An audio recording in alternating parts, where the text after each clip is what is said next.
All right, welcome to the Genogram taster session. What I want to do in less than 30 minutes is give you an overview of the Genogram and why it is an important, necessary tool for genealogical and military researchers and also those who are doing personal and ancestral healing.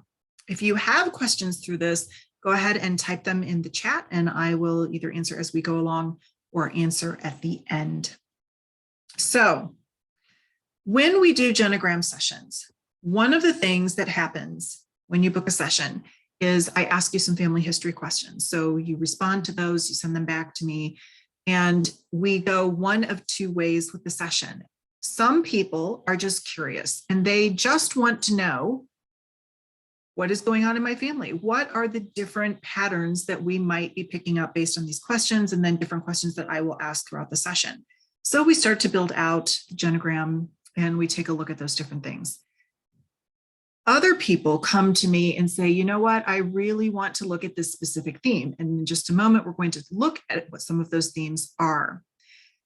When you come with a specific theme, then we really hone in during that session on mapping out that theme and then looking at the different aspects and causes of that theme, and then how it might be affecting you, whether this is conscious or we start to uncover those layers during the session. Now, a Genogram session normally runs about 90 minutes, and I do request that you send a 3 to 4 generation GEDCOM to me to throw into the program, and so that I can print that out also and do some writing on it. And I'm going to show you both of the different ways that I do that.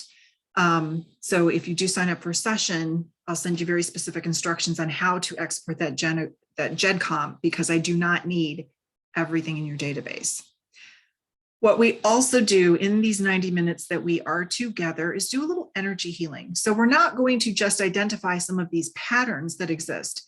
We're also going to do a little energy healing to go along with it. So if it comes through that you're holding some energy in your body, we'll do some breathing, we'll do some release of that. There might be some things I say at the end of the session, like, you know, I would go and journal more about this, see what else is showing up for you. Let your ancestors speak to you, let your spirit guides speak to you, because they might have some information for you. Or maybe you need to go and listen to this meditation and just continue to do your breathing, bring the light through, clear the energy, whatever is required. Okay, and then it's always up to you whether you do that or not. So a lot of the things that I want to know is, what questions do you have? What patterns have you noticed? And have you noticed that you are living your ancestors' life or repeating some of their patterns? That is also a big thing that people come to me with. Now, one of the other things that you can do, aside from the Genogram, is start to look at the photographs of your family members. See what they are asking of you, not just what their genealogical records tell you, but what else do those photographs convey? If you look at Dorothy Zychek down here at the corner with her 2 grandchildren sitting on these old wooden steps in Chicago, Illinois, back in the early 1900s, you might notice that she looks rather grim. It's kind of the way they took photographs, but what do you pick up from her energy? What else do you pick up from the photograph? Were they poor? Were they wealthy? Did they seem to struggle? Do you feel or pick up some sort of energy of stress or guilt or shame or grief or whatever that is? Or were they all just happy and nothing was ever wrong? You can pick some of these things up. If you look at the pictures of my grandfather in his Navy uniform, the first one on the left closest to their wedding picture, he looks bright-eyed and ready for anything. If you look at the second one, you can tell that he's been beaten down and he's tired. So these can also give you clues. So if I had not already researched his service, if I did not already know what happened to him after the war, if I did not already filter through the family stories, which I discovered were not true about his service, and done the research, this would give me a clue to go and take a look at that. So it isn't just the genealogical records. It isn't just things that we are picking up or we're aware of consciously, or that a family stories keep saying, oh, well, this keeps getting passed down, or my grandmother dealt with this, and then my mother dealt with this, and now I'm dealing with it, but in a different way. Use all the resources that you have available, especially when you're ready to work in a session and dive deeper into this. Now, some of the themes that we can look at when we map the genogram out. There's so many more than what's on the screen. Emotional and family relationships. We can get down into the nitty-gritty of who was hostile to one another. Was grandma having an intimate relationship with somebody else? We can map that out while she was married. Did somebody run off? Was there abuse in the family? Was there violence? All of these different things, we can map those things out and start to look at the patterns and try to figure out, well, where did that start? What's the root? Well, maybe the root was they served in the military. They were in combat. When they came back, they were completely different. Maybe there was an accident. Maybe something else happened. We can look at health and illness, different causes of death. We can look at military service and the effects on military service with the family, not just the veteran. We can look at the different traumas that the family experienced. So each genogram that you build can be focused just around one of these themes. Or, as I said, some clients come to me and say they're just kind of curious. Let's just see what's there in these first 3 or 4 generations. And so we do that. Then they might want to come back and explore a different layer. But mapping out the genogram, and I'm going to show you how to do that in a moment, gives us that different perspective of looking at the family and the things that we might be carrying, whether we are aware of them or not. So again, we can look at religion and spirituality, migration, immigration, family values, cultural differences, marriage patterns, divorces, abandonments. I've spoken to a lot of people recently, and we've looked at those kinds of things in particular, where generation after generation, one of the women is running off with somebody else, leaving her kids behind, leaving the husband behind, if they're married, or leaving the man behind if they're not, and taking off. And then they go and have another family with somebody else. And then they leave that one, and it keeps repeating. And then you see that through the generations.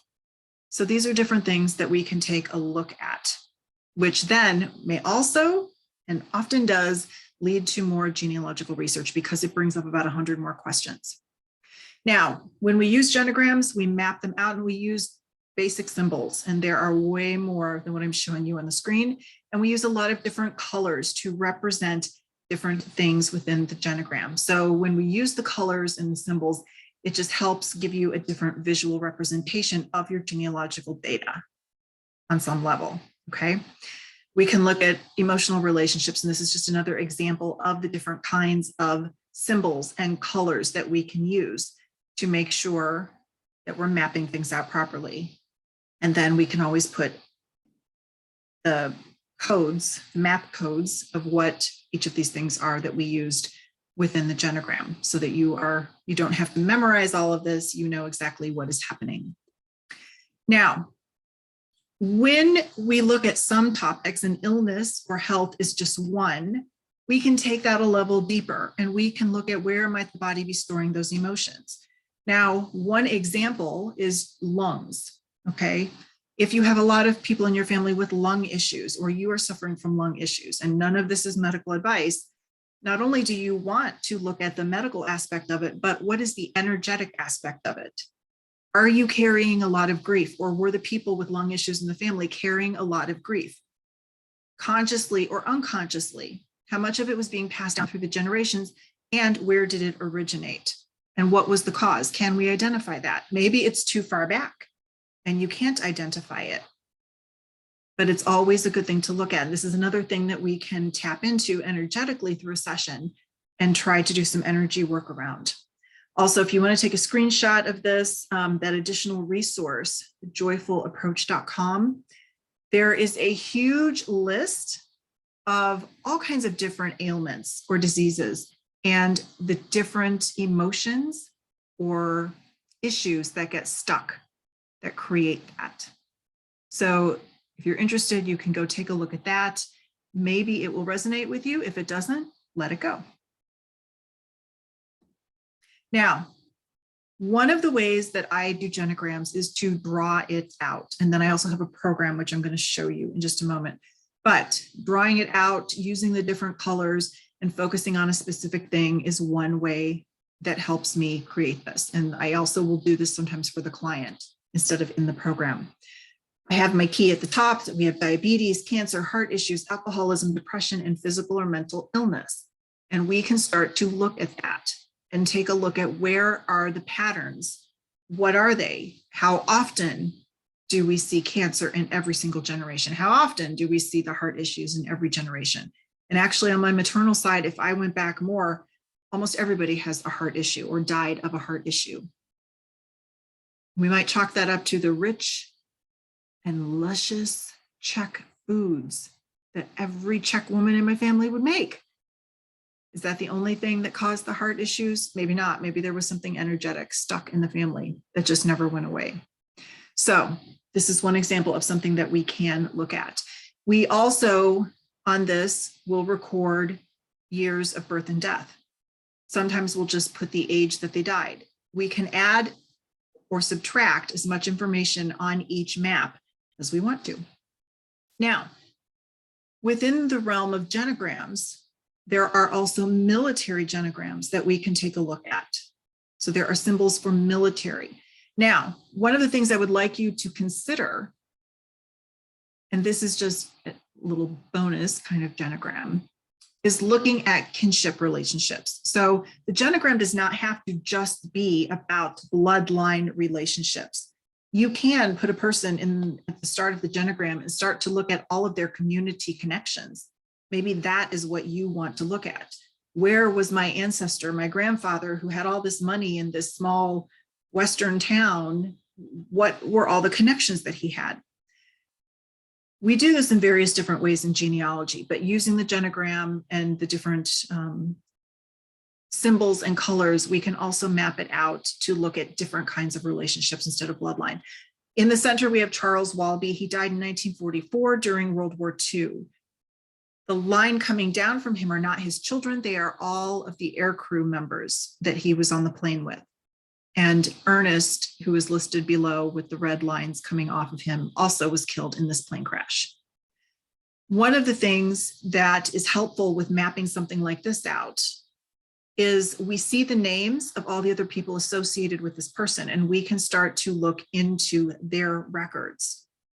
Now, going above, we see his mother, Dorcas. Okay, I do have his mother there. I have a box for his father. And then she was quite a force to be reckoned with. I got all of these names on the top from his individual deceased personnel file. These are all of the people that she contacted to get information from about the death of her son. Where were his remains? How was he identified? Where was he temporarily buried? What happened to him when the plane went down? What happened to him when he was recovered? She wanted to know and she demanded answers. And so these are all of the different places and all of the different people that she contacted.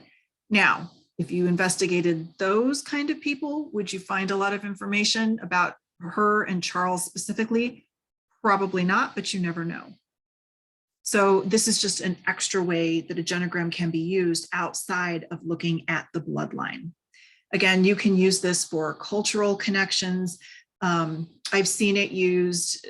I recently saw an example there, the TV show This Is Us, which I never watched, but I know a lot of people did. There was a genogram made of that whole family and their friends and how they're connected and all the different relationships they had and how it all lined up. It was very interesting to look at. So the genograms are not just bloodline tools. Now, some of the military symbols that we can use, and you can create your own, which I did for POW or forced labor. I created my own symbol and my own color for that to look at within the military genogram I was working on. But we can look at this and we can map out generation after generation, especially if you are from a military family, what are the energetic or emotional things or physical things that keep happening and why? Do people not have the tools, not have the support to do their healing after they came home? Was there too much shame and anger and grief around it that nobody wanted to look at it, nobody wanted to talk about it? We can look at all of this. Now, some of these things, some of these emotions or the effects like disabilities or substance use or PTSD or domestic violence, Those things can also happen after a major collective trauma event, like a hurricane comes through and totally wipes out your whole city. A tornado comes through, maybe something else large that happens to a lot of people. You can map those things out too, because our family members do not always live in safety and security in their home, wherever it was that they were residing. So again, it's another way that we can look at things. Now, one of the military genograms I put together, this came from my genogram program, where I mapped out my family members, and then I started creating, based on some of the symbols that already exist, plus my own, who are the people in the direct lines that served in the war. Were they Army, Navy, Air Force? Who was killed in action? And this isn't everybody. This is just a very basic, getting started look at the people in my family. Who had physical or mental illnesses? And we can look at that. And then, because I was married to a Dutch man and his parents survived World War II, living in Rotterdam, and his father was taken as German forced labor, that created a whole lot of other issues. When I started using the genogram, I was looking kind of at the war, but also what else was going on, and focusing on not only the Dutch husband and his parents and our relationship, but it occurred to me looking at my grandparents on the paternal side, Joseph and Libby Hollick, that Johan, the Dutch husband, and I were basically reliving their patterns from World War II forward, from illnesses, from being apart, from all of these different things. And I was hearing a lot of Libby's thoughts. Actually, I'd been hearing them long before I met Johan. I just didn't know that whose they belonged to. But using the genogram really showed me where we were living their patterns on so many different levels. And it kind of freaked me out at first. But then once I had some time to process that, I took a step back and I was like, okay, I don't want to live in this energy anymore. I do not want to continue having a life like this and having all of these things that are holding me back. I came here to heal it for myself, from my ancestors. So that gave me the tools to really start looking at it. Now, Johan's mother, father, they were a whole different issue. His mother had a whole other set of issues from the war that she was carrying even beyond death, that she was dumping on me. Because as the family healer, when you marry into, or you are in a relationship with somebody else and they aren't doing the family healing work, your ancestors will often come to you. And you are allowed to say no, and you are allowed to set boundaries. But she did come to me. And finally, last year, 2021, I had to completely banish her from my reality, set up protection, and she is no longer allowed in. She's way too intense. And honestly, there's no reason that I need to be involved in that anymore. So you always have a choice. Which ancestors can you help? Which ancestors are too much? And set boundaries. These are different things that we can look at. And then we can dive even more deeply into how was she affecting my life? What was she bringing to me for healing? How were Johan and I living the lives of my grandparents? We can start to look at all of that and do a lot of healing around that.